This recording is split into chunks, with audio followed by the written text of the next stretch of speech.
I'll give folks another minute or two before we start. Sounds good.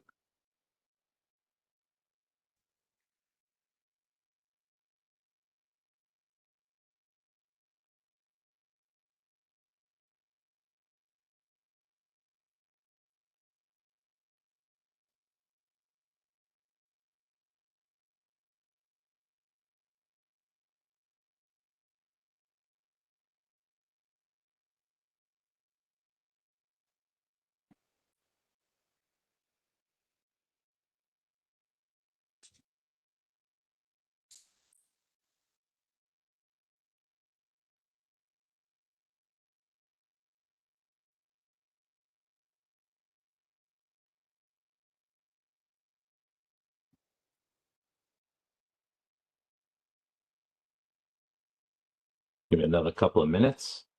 Everyone can get on the webinar. Yeah, we'll start at 12:03. Sounds good.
All right, well, good afternoon, everybody. Hey, thank you for joining us for today's webinar.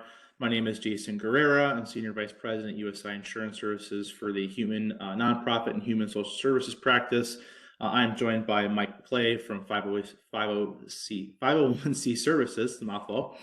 Mike and I have worked together on a number of different risks, helping clients navigate their unemployment exposures, as well as directors and officers employment practices liability, as there is some overlap between the two.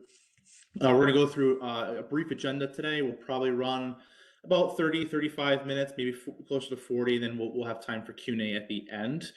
But hopefully you find this information helpful. And Mike, I'll pass it off to you. Thanks, Jason. Appreciate it. Great to work with USI to host this event, this webinar. Hello and good afternoon, Connecticut. Hope everyone's having a great week so far. We have some great organizations joining us today. We'll just, get started. So this morning you should have been sent an Uber Eats voucher, so hopefully you can enjoy lunch while watching this presentation. If you did not get your voucher, let us know, and usually it's a code that we email out, and it's good until Friday. So let me know in the Q&A or the chat box what you ordered for lunch today, and feel free to let us know if you did not get your voucher, and we'll make sure that you get one sent to you via email. At the end of the presentation, I'll make sure that 501c Services, my company, will coordinate getting the Sherm credit for the presentation. USI Insurance will make sure everyone gets a copy of today's presentation following the webinar. So that being said, a quick side note. So I've been told I'm a little old-fashioned with my choice of attire. I was raised, to be formal, and I still wear a tie to events, even when I do a webinar from home. So if you feel the tie, and this is our first poll question, if you feel the tie is too much, let me know. So the question for the poll is tie or no tie, right? And that will change how I dress for my next webinar presentation. So with that being said, just a few quick disclosures before we begin our presentation. One, just note that this webinar is being recorded, and the recording will be available via USI after the session. Again, the PowerPoint will be sent by USI. Video and microphone and audio is disabled for the presentation. We will be checking the chat, so if you have any questions throughout the course of the presentation, feel free to post them in the chat. If you don't want to post them publicly in the chat, we have our email address. We'll make sure you have our contact information if you want to reach out to us with any questions. Legal advice from the lawyers. This is what I'm required to read. So unless presented by an attorney, nothing in these webinars is considered legal advice. Content from the webinar has been pulled from multiple sources and 501c services and USI's years of expertise and experience regarding unemployment. So, and last, should you have an issue with the session, whether it be audio or video, or are kicked off the session for any technical reason, we cannot troubleshoot during the webinar, but we recommend restarting and rejoining the webinar the way you came in, or simply restarting your computer to rejoin the webinar. Great. Without further ado, and I'll make sure this is available at the end of the presentation. I'm Michael McClay. I'm the Senior Business Development Manager here at 501c Services. 501c Services is a company focused solely on managing unemployment cost, as well as managing unemployment risk for nonprofits across the country. We currently serve over 3,000 nonprofits. And I'm here today joined by our gracious host with Jason Guerrero with USI Insurance. Thank you, Jason, Partner and Senior Vice President, Nonprofit Practice, Insurance Service Management in Connecticut. So thanks, Jason, again for hosting today's webinar and working with us. And on the tie, we're 50-50 split, Mike. So it's up to you, man. It's a split group. Oh wow, 50. Okay. Well, at least like we have several attendees. I do appreciate the time, the commitment to, dressing well at these kind of events. So, I know when I do these live, I feel awkward not wearing a tie. So I still tend to do them even working from home and hosting a webinar. But that's good to know. All right. So this is our agenda. So, generally we go 35 minutes, 40 minutes. We try to keep it short and sweet and leave plenty of time for questions that arise. So today we're here to talk about how unemployment insurance works and what options are available to 501c3s in Connecticut with regards to how they fund and manage unemployment. We'll talk about those alternatives available to 501c3s. One alternative is called reimbursing, which is essentially instead of paying unemployment taxes, you opt out of the tax system and instead reimburse the state of Connecticut for your actual claims of unemployment that are vetted and go through the process. We'll go over some financial examples of what that looks like for different organizations. And then at the end, we'll have an opportunity to talk a little bit about, what we do and how we help clients. All right. So first, let's do a little bit of unemployment insurance 101. So history of unemployment. Unemployment's been around since 1930s, right? Is when unemployment benefits began, but it was only until 1972 that 501c3 organizations, which originally were exempt from offering unemployment, were required to provide unemployment. But there was a key difference between a nonprofit and a for-profits option. Since 1972, they're required to offer unemployment, but they had the option, instead of funding unemployment through the tax system, to become reimbursing and simply reimburse the state for the claims. We'll get more into that later in the presentation, but the reason why a nonprofit might choose to do that is because financially it makes a lot more sense to fund their own claims versus being in a state tax pool. So when you see SUI, that refers to state unemployment insurance. So sometimes if you're looking at your documentation or people are discussing this topic, they'll say SUI, right? Because that's easier than saying state unemployment insurance. But so SUI explained, basically, if you are a tax-paying organization, your rates are adjusted annually by the state, right? And it's based on your claims as well as what the base tax rate is in the state of Connecticut. So state programs are run as a risk pool. So the reason why organizations may potentially save significant dollars funding unemployment outside the state tax system is because effectively you're in the pool where your dollars are being used to fund claims of unemployment for other organizations.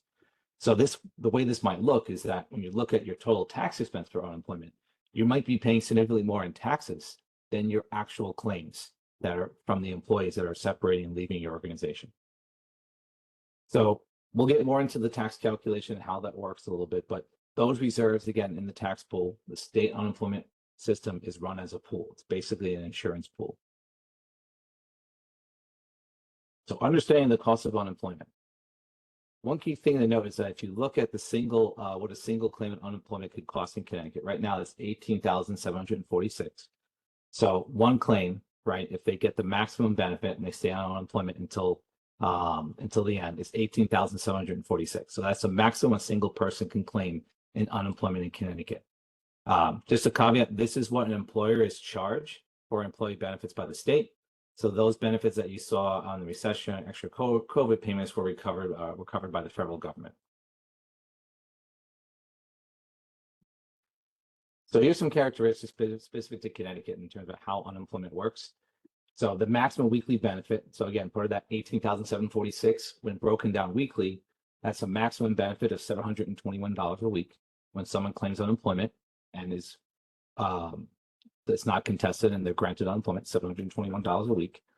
But in Connecticut, one really key point to understand, there's been a big change in Connecticut in terms of how unemployment works and how it's charged for. The wage base going into 2026, and what that means is the amount of taxable income per employee. So if you're taxed, whether it's 1.1 or up to 8.9%, you're taxed on the first $26,100 coming into 2026. Now, just this last year, that wage base used to be 15,000. So you used to be charged your tax rate only on the first 15,000 of each employee's wage before it capped off and you're no longer taxed. Now you're taxed 25,000. It's going to be 26,100 per employee. So that was a big difference in terms of the cost of unemployment if you're a tax-paying organization, and it's something to consider when making decisions in terms of how you wish to fund unemployment. Another key fact, again, this is based on data we've acquired over the years and we track through Connecticut Department of Labor, is that the estimated improper payment rate right now in the state of Connecticut is 20.17%. What does that mean? What's improper payment rate?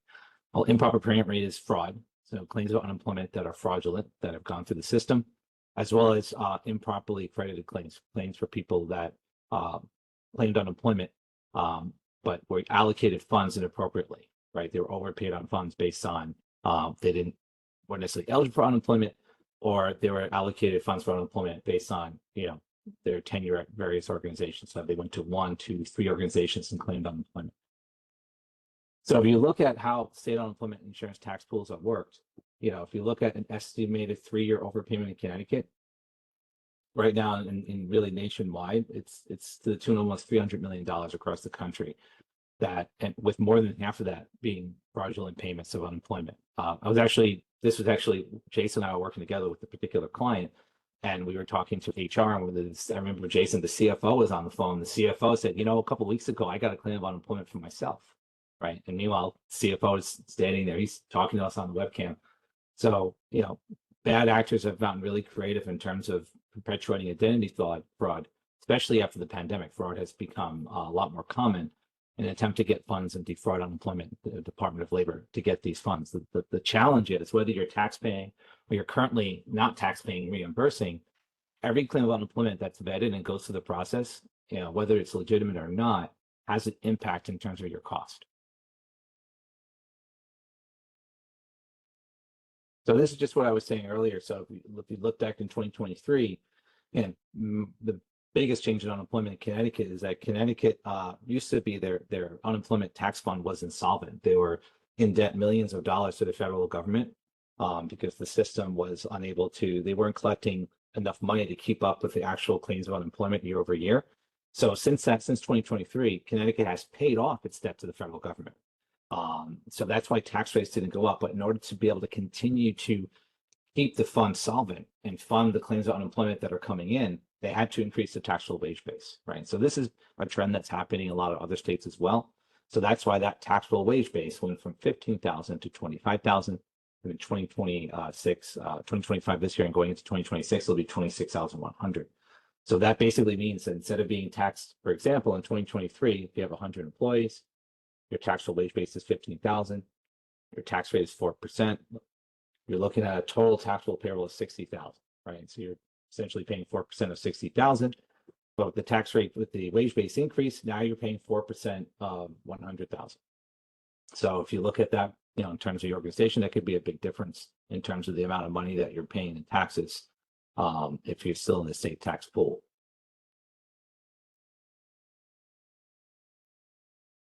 So what are some alternatives that are available to 501c3s? And I find that, I've been doing this for almost 20 years, and one of the goals of our company is just to be very informative and educational and let nonprofits know that they have an option in terms of funding unemployment. They don't have to stay into the state tax system.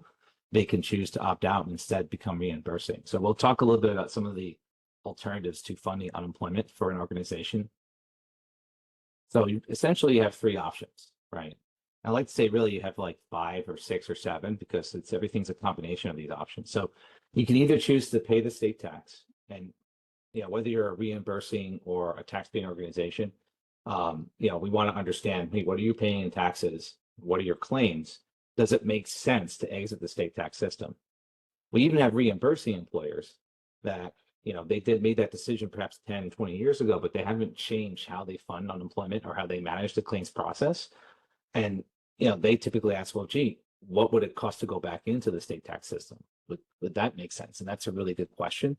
Typically, it does not make sense, right? But there's some organizations that are experiencing very high turnover, or they know in the following year they're going to have significant attrition or a grant ending or significant layoffs. Then, that's something financially it's to be considered.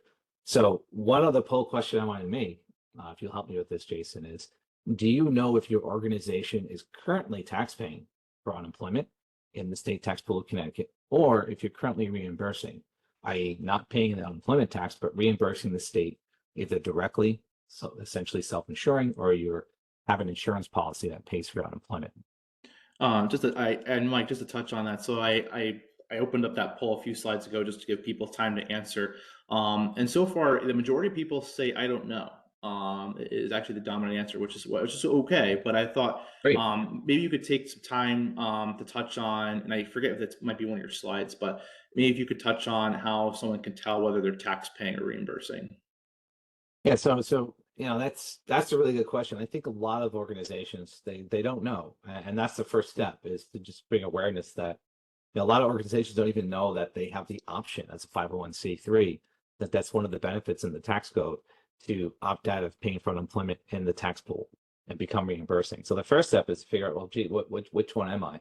Because this tends to be a lot of nonprofits. It tends to be a very set and forget type of thing, where if they've always been tax paying, they never knew that there was an option, or years ago they went reimbursing. Again, you would have the ability to do this since 1972, and they just haven't changed it since. So one easy way to know that. So remember that when I said SUI is the acronym for State Unemployment Insurance. So typically, if you look at your payroll reports and you look at your Connecticut, employer tax return, you'll see a number with regards to referencing SUI tax payments or through your payroll provider. So that's one quick way that you'll know that you're tax paying, right? We help a lot of our clients figure that out as well. Department of Labor, you can make an inquiry of Department of Labor. So if you input with Department of Labor, you can go on their website and usually give them your employee registration number as well as your federal ID number, and it'll give you a tax rate if you're tax paying, or it'll tell you you're reimbursing.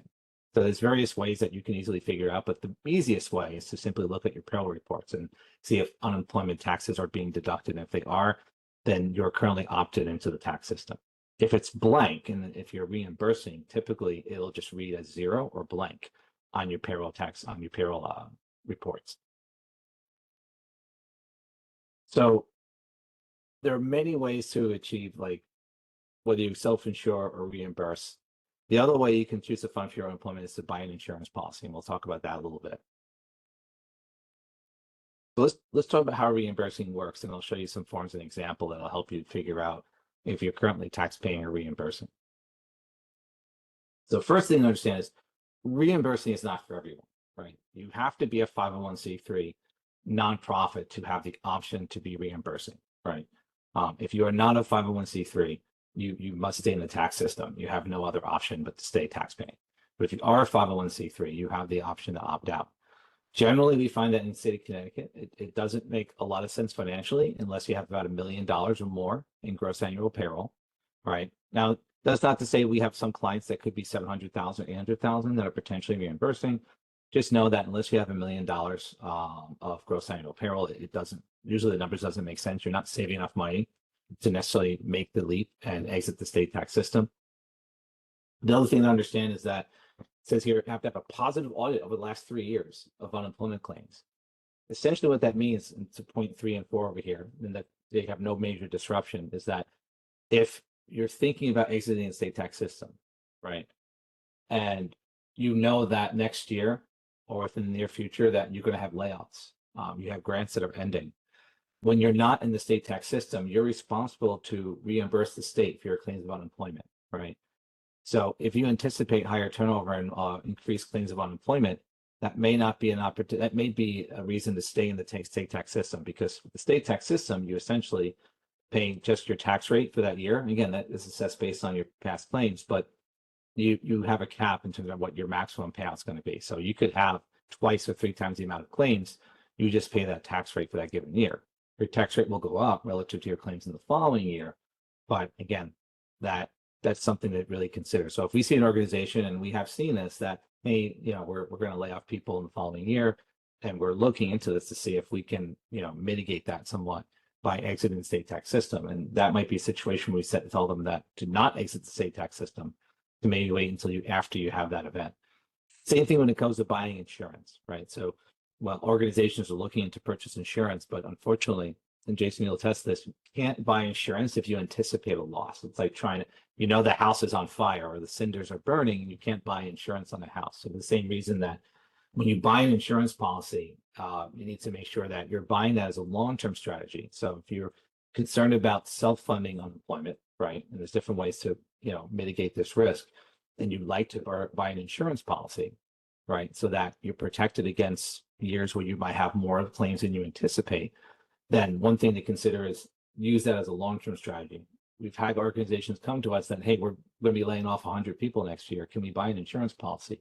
Unfortunately, no, because we have to then disclose that to underwriting. And if you fail to disclose that, there's a notice in the policy that says failure to misrepresentation within the policy. So you could be denied the claim for withholding that information or misrepresenting what could be happening in terms of your financial outlook for the organization. So if you are looking into buying insurance, it's really important to consider, and disclose, the financial state of the organization if you do experience attrition, so that it can be properly underwritten.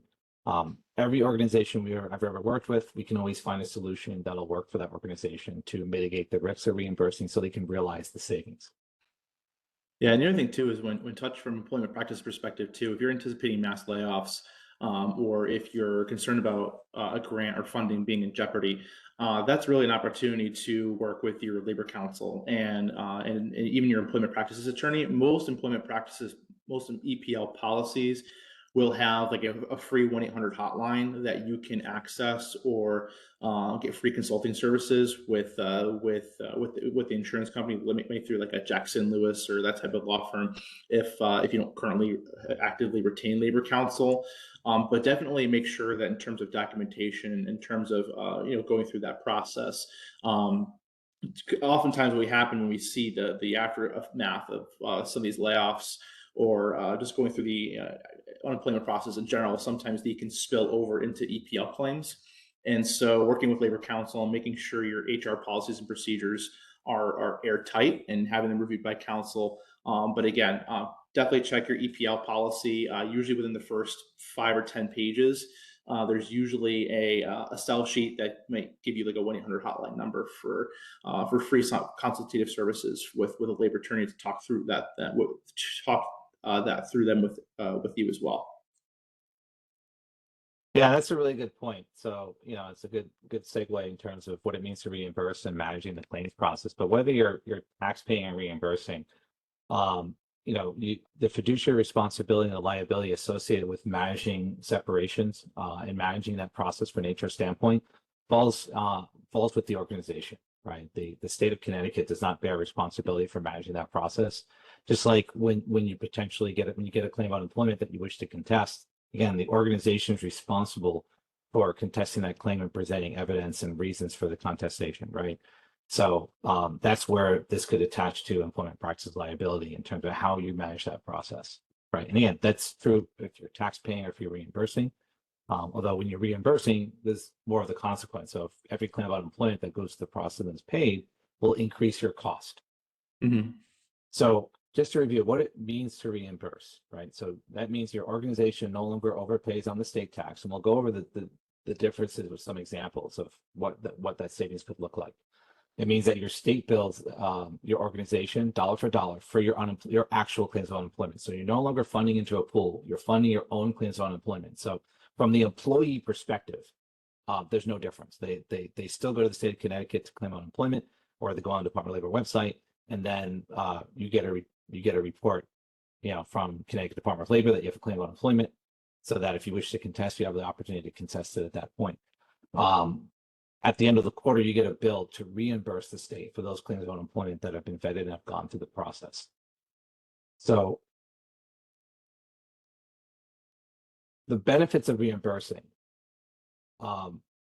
generally saves significant dollars, 20 to 40% less expensive than funding your unemployment through the state, right? You avoid the tax hikes and increases associated with the state tax pool. And again, in Connecticut, and again, it's not just Connecticut, other states are also doing this as well because of insolvency with these state tax pools. Connecticut just paid off their debt on that pool. And in order to keep up and prevent insolvency in the future, they've had to increase how much income is taxable. So that's why that difference from 15,000 per employee went up to 25,000 per employee. If you're reimbursing, you're no longer subject to those increases. And again, reimbursing, since you're able to take greater control and control your expenses directly associated with your own claims of unemployment. So we'll talk a little bit about how reimbursing works, but this option is available in all 50 states and DC as well. And again, it's best for employers with more than 15 full-time employees and payroll over 1 million. I would even go as far as saying Connecticut particularly, probably looking at more than 20 or 25 employees and over 2 million in payroll. But we do have some clients in Connecticut that are just under 1 million gross annual payroll. So yeah, we work closely with our partners to do a financial analysis to see if it makes sense. And we'll get into that a little bit later in the presentation. So let me go over some examples of what this looks like for some clients that we've worked with in the state of Connecticut. So again, in terms of how unemployment is calculated, the first one you figure out, and this is easily gleaned from your payroll reports, is what you're currently paying from a tax perspective, what your unemployment taxes are year to date, and what, based on the increase in unemployment taxes or increase in the wage rate, what 2026 will look like in terms of your annual tax expense, right? And then we look at every year you get from Connecticut Department of Labor. I'll show you, this is kind of hard to read on the screen. I'll show you a bigger example, but you get a form that discloses not only what your total taxes were, but also what you paid and what the actual claims of unemployment were for your organization.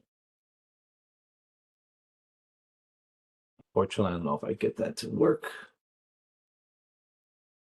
There we go. All right. So every year you get a form. This is called a UC 54A.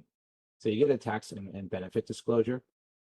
So, based on this, we can do a financial analysis. So if you look at this form, and I'll make it really a lot bigger. You get this at the beginning of every year. So this discloses what your tax rate is going to be, right? And what your actual claims were. So in this case here, this is an old example from 2015, 16, 17. They list on item 2, benefit charges. Benefit charges is your claims. That's typically how unemployment claims are referred to in the industry. So your benefit charges are the actual claims that came from your organization that went through Connecticut Department of Labor and that were contested and were approved. So you can see those expenses year over year. And then it becomes a matter of simply comparing that to what are you paying in taxes, right? And if you look at the numbers here, the way to determine your tax rate is based on claims. So they look at your average claims over 3 years divided by your average gross annual payroll, their total gross annual payroll, right? And they have an actual calculation that comes out with your charge rate. So in this case, they went from 1.3% up to 2.7% based on their claims. So claims, whether you're tax paying or reimbursing, do have an effect on your overall cost with a maximum tax rate of 8.9%. So we use this form. Again, you get this every year. This is sent to you by Connecticut Department of Labor.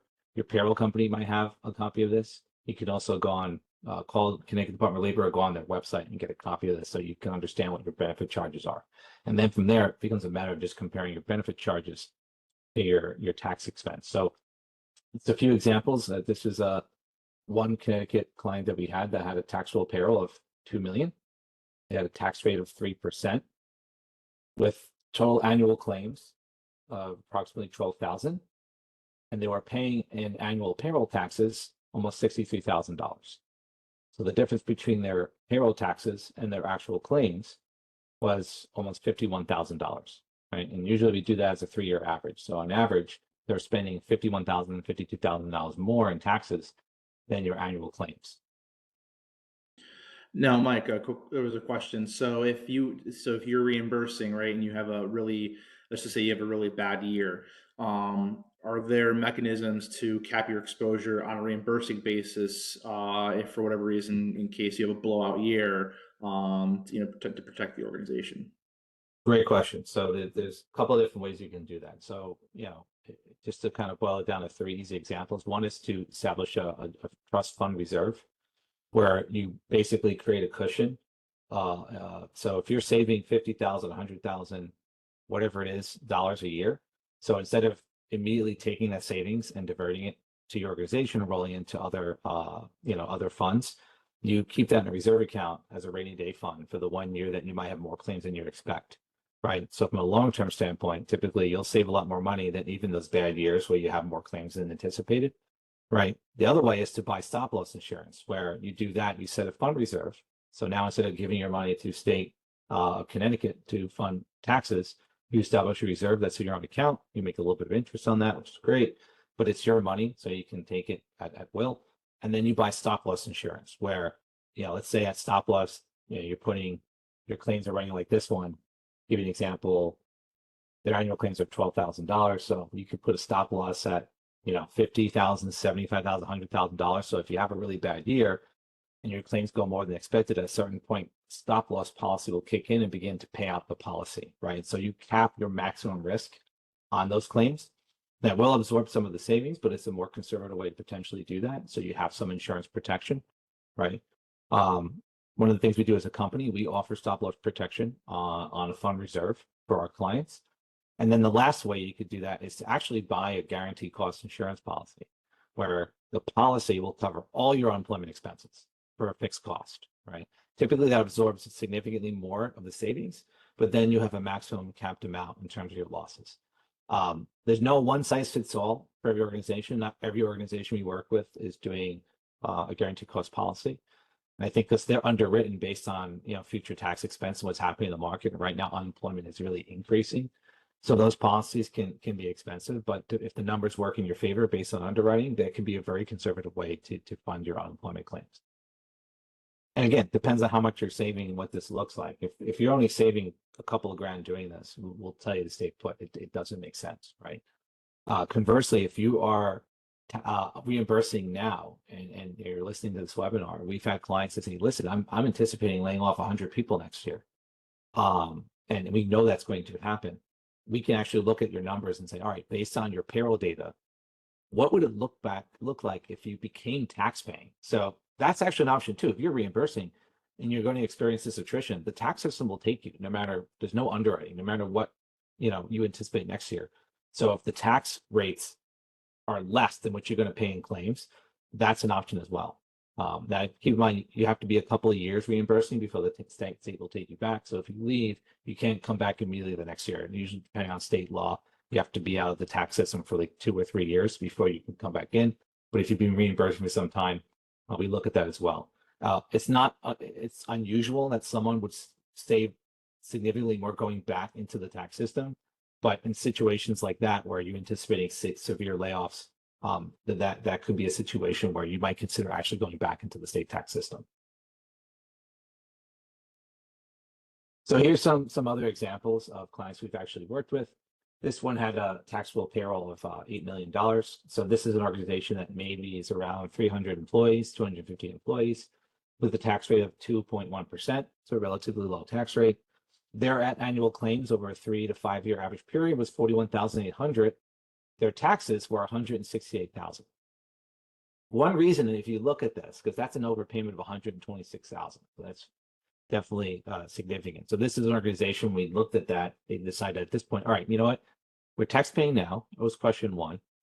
We would potentially, we're overpaying by 126,000. So that was question two, which led them to think we should look at other ways to potentially fund our employment. It makes sense for us to look at this and get some quotes in terms of how would it look if we were reimbursing through trust, stop loss, guaranteed cost insurance, right? The reason why that they're paying typically more in taxes than claims is because if you look how nonprofit organizations compared to I'm going to use it as compared to an insurance agency, right? That doesn't have a lot of turnover. Nonprofits that provide services have more turnover. So if they have a social worker and that position turns over, they never really cap out on that $26,000 in their wage base. So every time that position is, someone leaves and has to be filled again, they start the clock over on that tax again. So that's why you'll see with social service and other nonprofit service-based organizations that are similar size, and they have very different expenses. They'll see significantly higher tax costs than maybe a comparable 300 employee white collar organization that the payroll's pretty static. Like there's not a lot of attrition. People are not claiming unemployment. So you'll see a big disparity there. So this is another example, and this is more on the, I don't want to say this is extreme, but I would say about roughly, 20% of the time we come and work with organizations that, like this one over here, it's about 800 to 900 employees, maybe a little bit bigger than that. Now they had about $20 million, and this is similar to some of the clients that Jason and I have worked with. So they had $20 million. This is a human services nonprofit in the state of Connecticut. They had a tax rate of 3.6%. Their annual claims on average, if you look at a 3-year average, came to about 325,000, but their taxes were 722,000.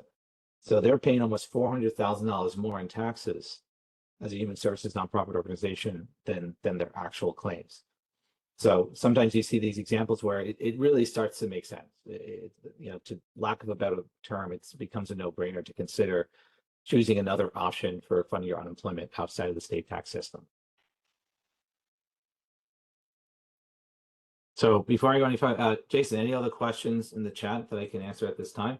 No, but one question that you that's come up in the past that might be worth addressing is legal representation. So in terms of resources with legal counsel and hearings and all of that, how does that work when you're tax paying versus reimbursing versus self-insured, guaranteed cost? Does that more depend on the carrier you're with or through the state? In terms of like when you're contesting a claim and you're dealing with a difficult separation? Yeah. Got it. So that's a really good question. So, if you're looking to become reimbursing, so, I'm glad you asked that, because I had an organization recently, it was actually in New York, and they were interested in looking into this, but the head of HR said, we never contest claims of unemployment, even if we know we could win. And they weren't eligible because, they never showed up, or we terminated for cause. And, in that scenario, maybe reimbursing is not a good option for them, because if you're reimbursing, you want to have a process in place. And whether it be internally with your HR team, you work with a vendor like us, right? Or you have an outsourced HR service provider helping you manage those claims, because that's going to control your cost over time, right? And to your point, I think, if you're looking at the separation process, a lot of, from my understanding, and I worked in the industry with you, Jason, with the EPLI, I saw a statistic, almost 70% of the claims happen at the end of the employee life cycle. So if you're going to get a claim of unemployment of EPLI, because, against your policy, it typically comes due to a termination, or a difficult termination. Someone feels that they've been wrongfully terminated. They feel like they've been discriminated against. So there's definitely a risk management component, whether you're taxpaying or reimbursing, to how you handle those separations, right? And there's definitely a point where, we can work with organizations in terms of contesting a claim, and it's a very niche business. So, there are attorneys out there that, that have some expertise. We work with the company. We have, third parties we work with that are attorneys that all they do is manage separation and help organizations contest claims of unemployment. We had one case in Connecticut, where there was frustration regarding contesting a claim of unemployment, where individual, this is a human service organization, they were watching children in a residential setting, and they kept on falling asleep when they were on shift in the residential program, and they caught this on camera. So there's a disciplinary process. They gave several warnings, and finally, we have to let you go. You can't be nodding off while you're watching, children with autism in our program. They actually lost initially the hearing for the claim of unemployment, because they found out later the reason why they lost is because they presented a static image of the individual sleeping, and all they saw was a static image of the employee with their eyes closed. But the case was made on the other side that, well, how do we know that they're not just closing their eyes or blinking? that doesn't prove they were sleeping. But they didn't send the video because there was privacy concerns with children and other participants being on the video. So we had to work with our claims hearing attorneys, like, well, in order for us to make sure that claim of unemployment is successful, here's what you have to present. Here's the specifics of the case that we need to win, right? And sometimes you have to know these things in advance to be able to be successful in contesting claims. So I think the big takeaway there is, especially if you're reimbursing, the average success rate of when contesting claims nationally, we find is 40%. So most organizations are around 40 to 50% successful in contesting a claim. And we've been doing this for 40 years. So we enjoy a success rate of almost 95%. So the idea is when we work with organizations that, hey, annual claims are 325,000.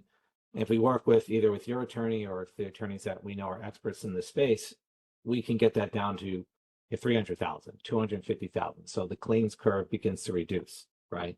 And that will increase the savings over time. So, I would say if you're looking to become reimbursing, you want to be an organization that you want to be an active participant in that process, or be willing to work with a vendor to help you manage that process, because that'll help you realize more of the benefit of being reimbursing versus the organization that, that's, they take the position that we don't fight claims of unemployment, right? And that's fine.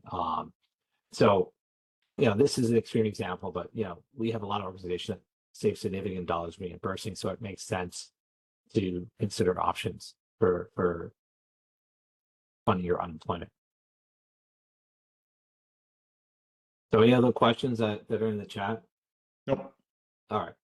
So I'll go into a little bit about what we do around the claims process and who we are. So I work for 501c Services. I'm Director of Development for 501c Services. So we've been around since 1982, helping nonprofits manage unemployment and become reimbursing.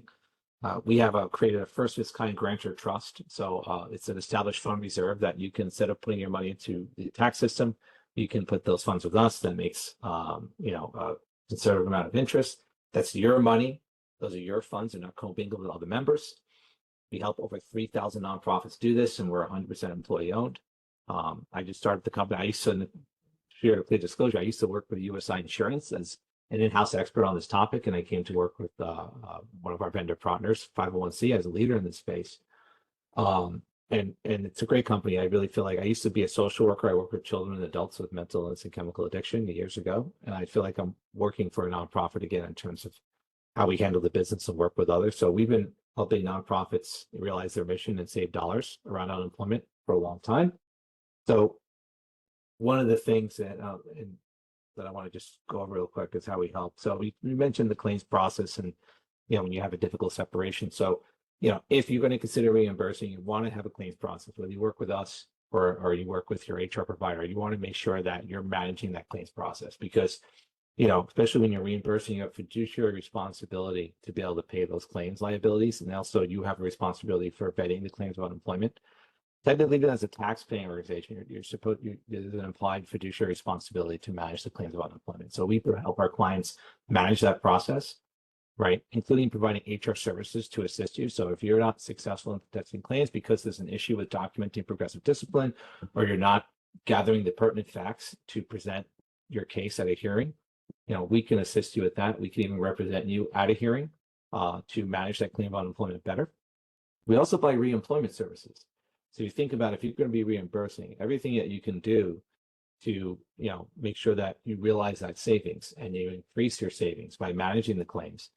Anything that you can do is going to help with that. So one thing that we do for our clients, so we provide reemployment services. So we actually will help your separated employees find the next step in their journey. So we help them find their next position, and we do that independently of the organization as a benefit for our employees that are separated. That's good for the separated employee, but it's also good for the organization because the sooner they find employment elsewhere, the lower your overall cost of the claim is going to be. And on top of that, we do provide officers for protection. Some organizations decide that, based on the savings, they want to just establish a fund reserve to pay for future claims of unemployment. Others want to look at quotes and options for stop loss and guaranteed cost insurance. So you can partner with USI and 501c Services to review your options for funding claims of unemployment and pick the option that works for you relative to your risk and the benefit of the savings involved. And at the end of the day, we want to help you make decisions that are conservative for your organization. Again, we've had organizations that, you know, they'll save maybe a couple of grand, if anything, by becoming reimbursing. And we'll definitely recommend at that point, you know, it's not for everyone at that point. You know, you want to stay tax paying, right? You want to make sure that there's significant savings that's worthwhile to make that change. And, you know, we'll work with you on options to help you realize those savings while being as conservative as possible in managing your risk based on your appetite. So again, pretty easy to evaluate our options. You know, I'm going to make a little jab at the insurance industry because I used to sell property casualty services. It's a lot easier than buying workers' comp or general liability. All we need is your 941 payroll reports. So your Q3 2023 or Q3 2024 that you read through 2025. So we get a sense of what your annual payroll looks like. And then we need your tax rate notice. So we understand what are your claims compared to what your tax expenses are. So we can see if it even makes sense in the first place. So that was that form that I showed earlier. I'm going to pull up my screen again. It's called the UC54A. Let's go ahead and pull it up. Give me a minute. Try to make it big so everyone can see it. So you get this every year from Connecticut Department of Labor, and it itemizes per year what your actual claims were compared to your taxes and your taxable payroll. So based on this, we can determine, does it make sense to look into becoming a reimbursing employer with regards to your unemployment? What would your potential savings be, if any, from becoming a reimbursing employer? And so pretty simple to do. And then No if it makes 10-page sense, supplemental. yeah, no 15-page questionnaire. We do offer a 1-page if you want to fill out a questionnaire. There's a 1-page questionnaire, but it's simply what we're asking for is, you know, size of your payroll based on your 941s. There's a question, and we have this in conversation as well. Are you anticipating turnover? Because again, if you're thinking about coming reimbursing and you are going to save some money, it's important to understand if you have anticipated turnover. So if you, like we had an organization, hey, we're going to lay off 100 people. That is not an organization that we recommend consider becoming reimbursing, and like wait until you have the layoffs, and then the following year we can watch it and see if it makes sense at that time, once you have some financial stability with the organization to become reimbursing, right? So it's pretty simple process. So it's now 12:48. You know, that brings us to the end of our presentation. But before we close, are there any other questions? I don't see any in the Q&A. Let me just double check the chat. Well, Don't I'm see gonna, any yet. just in case anyone's, because I was looking at the registrants and it looked like there might have been some registrants that were religious employers. So that options for religious employers with regards to unemployment could be its own seminar, but I'll just take a minute to explain how the options are a little different if you're a religious employer. So as a religious employer, you have the additional option to become exempt from unemployment. It's subject to Connecticut state tax laws, but there was a big court case in the Catholic Archdiocese in Wisconsin versus the state of Wisconsin that went to the Supreme Court, ruling that even that as long as the organization has a parent organization that's religious employer, the sub entities are potentially eligible for exemption. The reason why that's an important note is because a lot of organizations that are religious employers, you know, they don't necessarily go and utilize the exemption to be completely exempt because they still want their employees to get benefits. So what you can do is if you're exempt, you can actually offer your own employee benefit separation program outside of the guidelines and the rules of the state. So you can typically save more money and offer greater benefit as a religious employer. So if you happen to be listening to this and your parent organization is a religious employer, or you a religious employer, you know, becoming reimbursing or becoming exempt could be even more attractive. One reason for that is because, and this is the reason why there's a lot of overpayments with regards to unemployment. If I'm working for an organization and I leave and I get unemployment, right, and I go to a second employer and I leave them and also claim unemployment and I get claim, and then I go to a third employer and I leave them and I claim unemployment again, each employer shares a burden of that claim.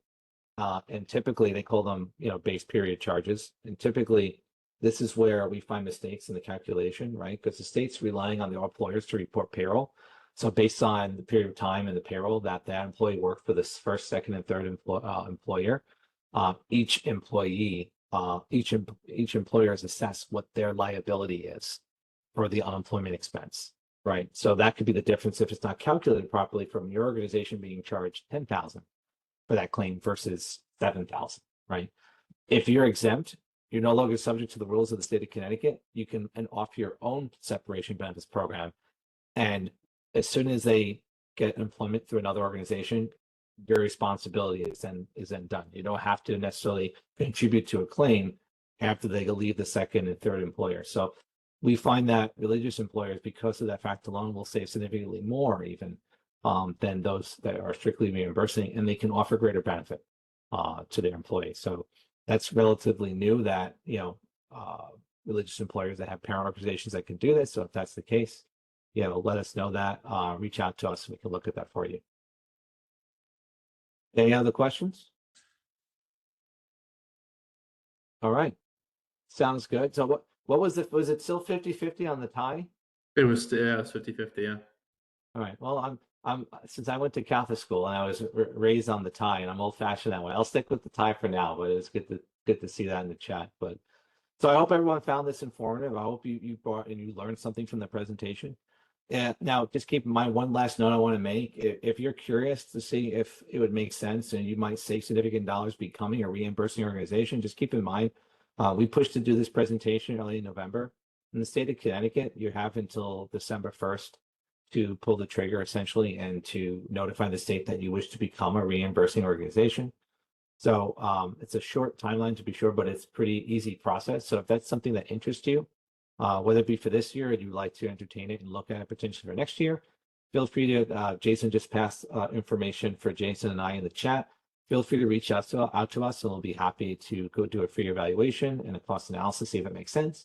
Alternatively, if you are a reimbursing organization and you've never looked at this before, and you want to look at your options, whether it be to fund your unemployment differently, get claims management, or what it would look like potentially if you have some attrition to go back into the state tax system, reach out to us and we can help you with that as well to see if it makes sense to make a change when you're looking at your budgets for 2026.